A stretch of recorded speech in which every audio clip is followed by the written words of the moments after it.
হরে কৃষ্ণা। আমি অমৃতা, প্রবাসী কৃষ্ণের সংসারের কিচেনে আপনাদের সকলকে স্বাগত জানাই। তো আজকে বানাবো অত্যন্ত সুস্বাদু মূলোর একটি পদ, মূলোর ছেঁচকি। তো এটি অত্যন্ত সুস্বাদু আর একদম কম তেল মশলাতে রান্না করা যায়। শুধুমাত্র একটু হলুদ, একটু নুন আর একটু চিনিতেই আর 1 চামচ তেলেই এই রান্নাটি হয়ে যাবে। তো মূল উপকরণ হচ্ছে ধনেপাতা, ডালের বড়ি আর 2টো কাঁচা লঙ্কা। আর আমি মূলোটাকে ভালো করে ধুয়ে তারপর মূলোটাকে গ্রেড করে রেখেছি। তো মোটামুটি একটা মিডিয়াম সাইজের মূলোকে আমি পুরো গ্রেড করে রেখেছি। আর কোনো জল ঝরানোর প্রয়োজন নেই, জাস্ট গ্রেড করে রাখলেই হবে, কারণ মূলোর জলের মধ্যে অনেক ভাইটামিনস থাকে, তো সেগুলো আমাদের শরীরের জন্য অনেক উপকারী, তাই জলটা চিপে ফেলার প্রয়োজন নেই। তো এগুলো হলো আমাদের উপকরণ। আমি একটা প্যান নিয়েছি আর প্যানের মধ্যে আমি সর্ষের তেল ব্যবহার করব। তো সর্ষের তেলে এই রান্নাটা খুব ভালো হয়। আর আমি প্রায় 2 চামচের মতো তেল ইউজ করছি, আপনারা চাইলে 1 চামচ তেলেই এটা করতে পারেন।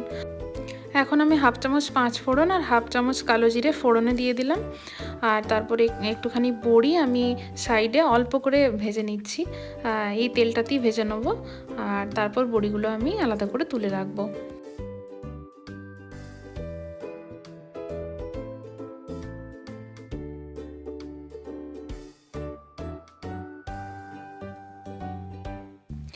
বড়িগুলো আমি লাল লাল করে ভেজে নিয়েছি। আর এরপর এই তেলটাতেই আমি সামান্য পরিমাণে কাঁচা লঙ্কা দিয়ে দেবো। এই 2টো কাঁচা লঙ্কা নিয়েছিলাম, সেগুলোকে আমি কুচিয়ে রেখেছিলাম। আর সেই কাঁচা লঙ্কার সাথেই ফোড়নটাকে ভালো মতো করে একটু নাড়িয়ে চাড়িয়ে নিচ্ছি। আর এবার আমি গ্রেড করে রাখা মূলোগুলো দিয়ে দিলাম।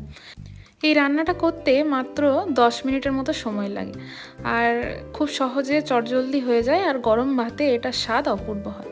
এখন আমি স্বাদ মতো নুন দিয়ে দিলাম আর 1 টিস্পুনের মতো হলুদ গুঁড়ো দিয়ে দিলাম।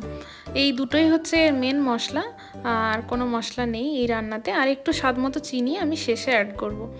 তো এবার নুন আর হলুদ দিয়ে মূলোটাকে ভালো মতো করে নাড়িয়ে চাড়িয়ে আমি মূলোটাকে 5 মিনিটের জন্য ঢাকা দিয়ে রাখবো।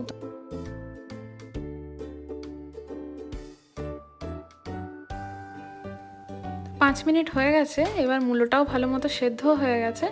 এই দেখুন মূলোটা কি সুন্দর সেদ্ধ হয়ে গেছে।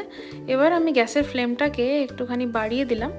আর এবার আমি ভালো মতো করে মূলোটাকে আরও 5 মিনিট মতো ভেজে নেবো। আর ভাজার আগে আমি যে ধনেপাতাটা কুচিয়ে রেখেছিলাম সেই ধনেপাতাটা দিয়ে দিলাম। তো ধনেপাতা যত বেশি করে দেবো এই মূলোর ছেচকির স্বাদ তত বেশি হবে।